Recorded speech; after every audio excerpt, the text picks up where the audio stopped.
انتہائی گھٹیا انسان ہے تمہارا لالا۔ میں ان سے کبھی بھی شادی نہیں کروں گی۔ اس سے بہتر ہے کہ میں مر جانا پسند کر لوں۔ اس نے ماں جبین سے کہا اور خود مزے سے جوس کا گلاس اپنے ہونٹوں سے لگایا، اور باسم خانزادہ جو ابھی ناشتے کے لیے ادھر ہی آ رہا تھا سختی سے اپنے لب بھینچ گیا تھا۔ وہ جو شہر میں پڑھ رہی تھی اور اس سے 10 سال چھوٹی تھی، اس کے دل میں اتنی نفرت۔ نکاح تو تم سے ہی ہوگا میری جان، اب میں تمہیں بتاؤں گا۔ اور پھر اسے شام اس کی ضد پر عریشے اور باسم کا۔ عریشہ جلدی کرو، دیر ہو رہی ہے۔ سبھی لوگ تیار ہو چکے ہیں، جانتی تو ہو باسم بھائی کو اگر انہیں غصہ آ گیا تو وہ تمہیں یہیں پر چھوڑ کر چلے جائیں گے۔ پھر تم کیا کرو گی اکیلے گھر میں رہ کر؟ ماں جبین جو خود تیار ہو چکی تھی اب وہ جھنجھلائی ہوئی نظروں سے عریشہ کو دیکھ رہی تھی، جس کی تیاری کسی طور پر ختم ہونے کا نام نہیں لے رہی تھی۔ آج ان کے خاندان میں شادی تھی اور وہ سبھی مہندی کے فنکشن پر جا رہے تھے۔ ارے کیا ہو گیا تمہیں؟ تھوڑا سا ہی تو انتظار کرنے کو بولا ہے میں نے۔ میرا میک اپ تو تقریباً ہو چکا ہے، بس مجھے 10 منٹ مزید دو اور اپنے جلاد بھائی کو سمجھا لو کہ یہ روب وہ اپنی بیوی کو دکھائیں، مجھے نہیں۔ تھوڑی دیر پہلے ہی عریشہ کو باسم خانزادہ نے ایک چھوٹی سی بات پر بری طرح سے ڈانٹا تھا۔ اسے باسم خانزادہ پر بہت غصہ تھا۔ اب جب مہاجبین نے دوبارہ باسم کا نام اس کے سامنے لیا تو وہ اور بھی زیادہ غصے میں آ گئی تھی۔ ارے یار، تمہیں پتہ نہیں باسم بھائی سے کیا مسئلہ ہے؟ اتنا اچھا تو ہے میرا بھائی، مگر تمہارے تو مزاج ہی نہیں ملتے، اور اگر وہ تمہیں ڈانٹے بھی تو بالکل صحیح بات پر ڈانٹتے ہیں۔ کی ہوگی تم نے کوئی نہ کوئی غلطی، تبھی تو انہیں غصہ آ گیا، ورنہ حویلی میں اور بھی تو لوگ ہیں، کبھی کسی پر انہوں نے اتنا غصہ نہیں کیا۔ وہ دونوں باتیں کر رہی تھی جب باسم کمرے میں آ گیا تھا۔ کیا ہو رہا ہے؟ ابھی تم لوگ تیار نہیں ہوئی؟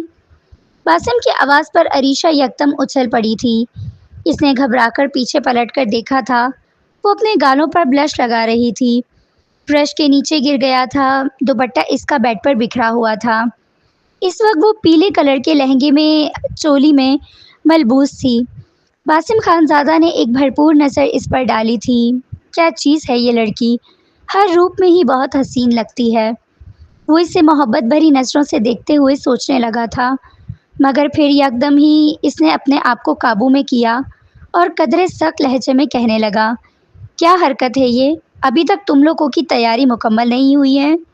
ماں جبین کیا کر رہی تھی تم اتنی دیر سے؟ بھائی میں تو تیار ہو چکی ہوں، بس عریشے کا انتظار کر رہی تھی۔ ماں جبین بولی، عریشہ 5 منٹ ہیں تمہارے پاس، اگر 5 منٹ میں تم گاڑی میں نہیں آئی تو میں گاڑی لے کر چلا جاؤں گا۔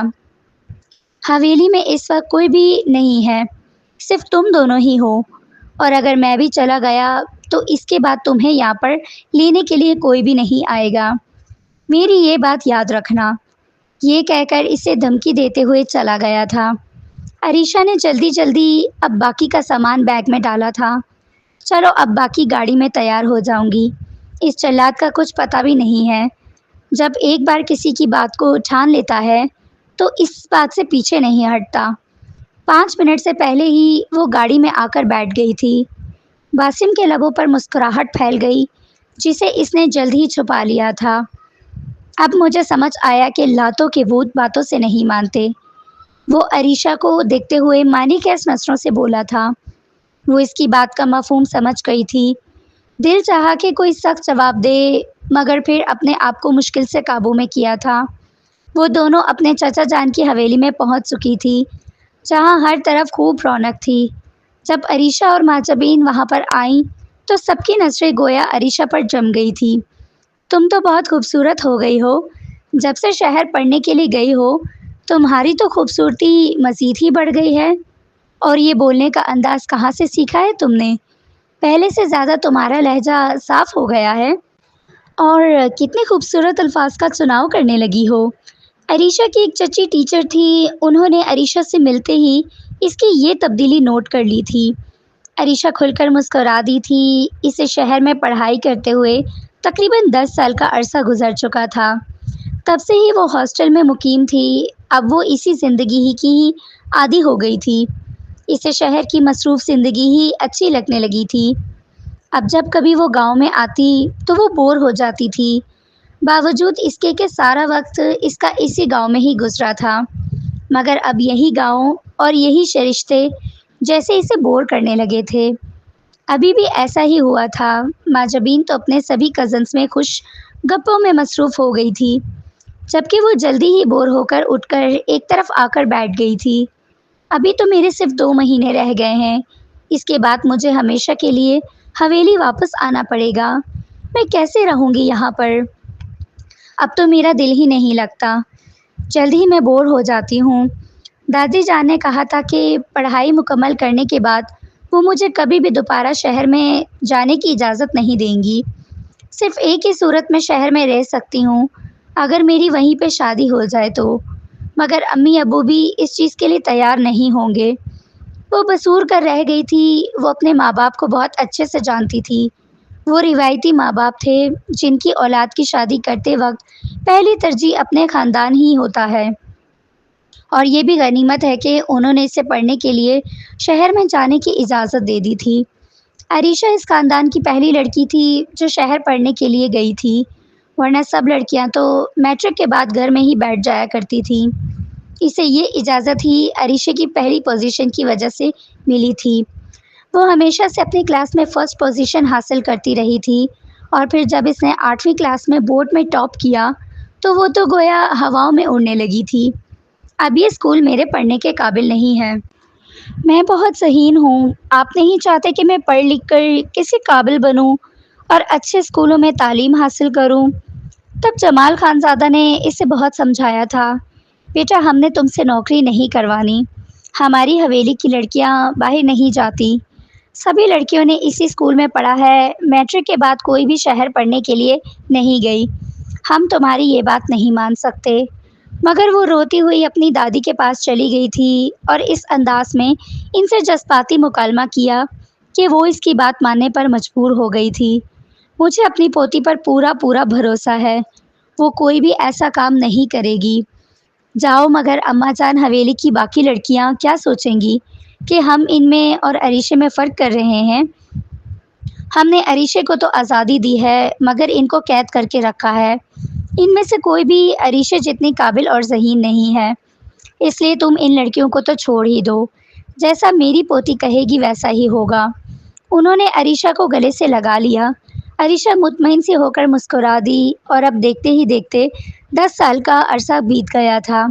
اس نے MBA کیا تھا اور اب وہ سوچ رہی تھی کہ اپنی حویلی والوں کو اپنی جاب کے لیے کیسے منائے۔ تب اس کے نمبر پر اس کی بہت پرانی سہیلی کی کال آئی تھی۔ دونوں میں بہت دوستی اور محبت تھی۔ اچھا ہوا تانیہ تم نے اس وقت مجھے کال کر لی، میں بہت بور ہو رہی تھی۔ کیوں، تم اس وقت کہاں ہو؟ کیا تمہاری حویلی والے کہیں باہر گئے ہیں؟ ارے یار میں بھی حویلی والوں کے ساتھ ہی ہوں، ایک شادی پر آئی ہوں، میرے چچا کی بیٹی کی شادی ہے، وہیں پر سب مصروف ہیں۔ واؤ، پھر تو بہت مزہ آ رہا ہوگا نا، تم سب لوگ ایک ساتھ ہو، اپنے پورے خاندان کے ساتھ موجود ہو، تو پھر تم بور کیوں ہو رہی ہو؟ بس یار اب مجھے تنہائی کی یاد ہی ستاتی ہے، اور اب مجھے یہ سب اچھا نہیں لگتا۔ وہ اس سے بات کرتے کرتے حویلی کے پچھلے حصے کی طرف آ گئی تھی۔ کوئی بھی اس کی طرف متوجہ نہیں تھا، سبھی لوگ آپس میں باتوں میں مصروف تھے، یہاں تک کہ عریشہ کی اماں بھی مشغول تھیں۔ وہ خاندان کی عورتوں کے ساتھ نہ جانے کون سے قصے چھیڑ کر بیٹھی ہوئی تھی۔ اب عریشہ جس طرف آئی تھی وہاں پر اس کے علاوہ کوئی بھی موجود نہیں تھا۔ تانیہ کی کال بند ہو چکی تھی، اب وہ تنہائی میں خود کو پرسکون محسوس کرنے لگی تھی، جب ایک چیخ کی آواز اس کے کانوں سے ٹکرائی۔ وہ بری طرح گھبرا گئی۔ یہ کون چلایا تھا؟ کیا ہوا ہے؟ وہ جلدی سے اپنی جگہ سے اٹھی اور اس آواز کی سمت میں جانے لگی۔ شروع سے ہی وہ ایڈونچر پسند طبیعت کی مالک تھی، اور اس وقت اس کی طبیعت پھر سے جیسے بیدار ہو گئی تھی۔ یہ شور کی آوازیں کہاں سے آ رہی تھیں؟ کیا ہوا یہاں پر؟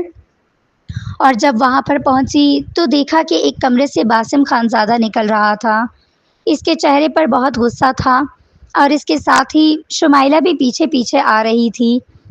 وہ بار بار باسم کا بازو پکڑ کر اسے روک رہی تھی۔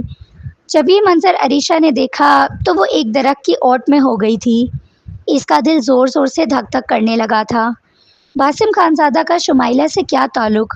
وہ دونوں عریشہ کی موجودگی سے بے خبر تھے۔ تبھی اس نے شمائلہ کی آواز سنی، مجھے رسوا مت کرو باسم، تم مجھے ایسے چھوڑ کر نہیں جا سکتے، میں تم سے بہت محبت کرتی ہوں، تم سے اپنی محبت کی بھیک مانگتی ہوں۔ جبکہ باسم خانزادہ دہاڑ کر بولا تھا، اپنی زبان بند کرو، میرے سامنے تم نے یہ بات کر لی ہے، لیکن اب اگر کسی اور کے سامنے تم نے نام بھی لیا تو مجھ سے برا کوئی نہیں ہوگا۔ جو بھی ہم دونوں میں ہوا ہے اسے یہیں پہ دفن کر دو۔ میں تم سے پیار نہیں کرتا، میں کسی اور لڑکی سے پیار کرتا ہوں۔ اتنا بول کر باسم وہاں سے چلا گیا تھا۔ تب عریشہ نے پیچھے پلٹ کر دیکھا، شمائلہ زمین پر گری ہوئی تھی، دونوں ہاتھوں میں چہرہ تھام کر پھوٹ پھوٹ کر رو پڑی تھی۔ عریشہ کو بہت غصہ تھا، اتنی پیاری تو ہے شمائلہ، پھر کیوں باسم نے اسے ٹھکرا دیا؟ شمائلہ ان کی پھپھو کی بیٹی تھی جو ساتھ والے گاؤں میں رہتی تھی، وہ بھی شادی اٹینڈ کرنے کے لیے ہی یہاں پر آئی تھی۔ عریشہ بھاگتے ہوئے شمائلہ کے پاس آئی، شمائلہ کے کندھے پر ہاتھ رکھا تو شمائلہ نے گھبرا کر اسے دیکھا۔ تم یہاں؟ شمائلہ اپنی جگہ سے اٹھ کر کھڑی ہو گئی۔ ہاں میں ہوں، باجی مجھے بتائیں کیا ہوا ہے، آپ اتنا رو کیوں رہی ہیں؟ اور یہ باسم بھائی، آپ دونوں کے بیچ میں کیا چل رہا ہے؟ میں تمہیں بتا نہیں سکتی عریشہ، میں کتنی پریشان ہوں، یہ دکھ مجھے اندر ہی اندر کھائے جا رہا ہے۔ باسم نے میرے ساتھ اچھا نہیں کیا، مجھے کسی کو منہ دکھانے کے قابل نہیں چھوڑا۔ مجھے تو لگتا تھا کہ وہ میرے ماموں کا بیٹا ہے، وہ مجھے سمجھے گا، میری محبت کا مان رکھے گا، مگر اس نے تو مجھے رسوا کر دیا۔ باجی اس وقت کو بھول جائیں، آپ میرے ساتھ ہیں، ہمیں آرام سے بیٹھ کر بات کرنی چاہیے اور اس مسئلے کا حل نکالنا چاہیے۔ وہ اسے لے کر ایک کمرے میں آ گئی تھی، دروازہ اندر سے بند کر دیا۔ مجھے بتائیں باجی کیا ہوا ہے؟ آپ باسم بھائی سے محبت کرتی ہیں، ان سے شادی کرنا چاہتی ہیں، تو وہ کیوں آپ کی محبت کو قبول نہیں کر پا رہے؟ شمائلہ نے بڑی مشکل سے اپنے آنسوؤں کے درمیان اپنی بات مکمل کی۔ میں باسم سے بہت محبت کرتی تھی، پہلے پہل تو اس نے بھی مجھ سے محبت کے بہت سے وعدے وعید کیے تھے، ساتھ ہی مرنے کی قسمیں بھی کھائی تھیں، اور تم جانتی ہو میری امی کے ساتھ اس کی کتنا بنتی ہے، اکثر وہ ہمارے گھر میں رہنے کے لیے آتا تھا۔ میں باسم کی محبت میں بری طرح سے پاگل ہو گئی تھی، اس کی ہوس کو اس کی محبت سمجھتی رہی۔ وہ جب بھی میرے گھر آتا تو میں چھپ کر اس سے ملتی تھی، اور پھر کیا ہوا؟ آدھی ادھوری بات چھوڑ کر شمائلہ پھوٹ پھوٹ کر رونے لگی تو عریشہ نے اس کے دونوں ہاتھ پکڑ کر اسے تسلی دی تھی۔ باجی مجھے بتائیں پھر کیا ہوا؟ آپ نے یہ بہت غلط کیا، آپ کیوں ان سے چھپ کر ملتی رہیں؟ اگر وہ آپ سے محبت کرتے تھے تو آپ ان سے شادی کی بات کرتی، بجائے اس کے کہ اپنے آپ کو اور گھر والوں کو دھوکہ دیتی رہیں۔ یہی تو مجھ سے غلطی ہو گئی عریشہ، مجھ سے بہت بڑی غلطی ہو گئی۔ میں باسم کی محبت میں اتنی اندھی ہو گئی کہ شادی سے پہلے اسے اپنا آپ سونپ دیا، اور پھر جب مجھے پتہ چلا کہ میں اس کے بچے کی ماں بننے والی ہوں، تب باسم نے مجھ سے کنارہ کشی کر لی۔ یہ بات سن کر عریشے کا منہ حیرت سے کھلا کا کھلا رہ گیا تھا۔ وہ پھٹی پھٹی آنکھوں سے شمائلہ کو دیکھنے لگی تھی۔ اتنی بڑی بات ہو گئی اور کسی کو پتہ بھی نہیں چلا کہ آپ دونوں نے کیا کھیل کھیلا ہے، اور پھر اس بچے کا کیا ہوا، یہ کب کی بات ہے؟ جب میں نے اسے حمل کے بارے میں بتایا تو وہ مجھے بہانے سے ہسپتال لے کر گیا، اس سے میرے بچے کا ابارشن کروایا، اور پھر گھر والوں سے کتنے دن تک میں نظریں چراتی رہی، ان سے یہی بہانہ کیا کہ میری طبیعت خراب ہے، میرا شدید ایکسیڈنٹ ہوا ہے جس کی وجہ سے میں زیادہ چل پھر نہیں سکتی۔ گھر والوں نے میری بات پر یقین کر لیا تھا، اور یوں یہ بات سب سے چھپ گئی، مگر جو زخم میری روح پر باسم نے لگائے ہیں وہ زخم کبھی بھی بھر نہیں سکتے۔ اب وہ مجھ سے شادی کرنے سے انکار کر رہا ہے، جبکہ میں اس کے علاوہ کسی اور کے بارے میں سوچ بھی نہیں سکتی ہوں۔ یہ سب سن کر عریشہ کو بہت غصہ آ رہا تھا۔ میں ان سے بات کروں گی، انہیں یہ سب نہیں کرنا چاہیے، اور آپ کو بھی یہ سب خاموشی سے برداشت نہیں کرنا چاہیے تھا۔ آپ کو یہ سب باتیں گھر والوں کو بتانی چاہیے تھی، آپ نے اتنی بڑی بات کیسے چھپائی؟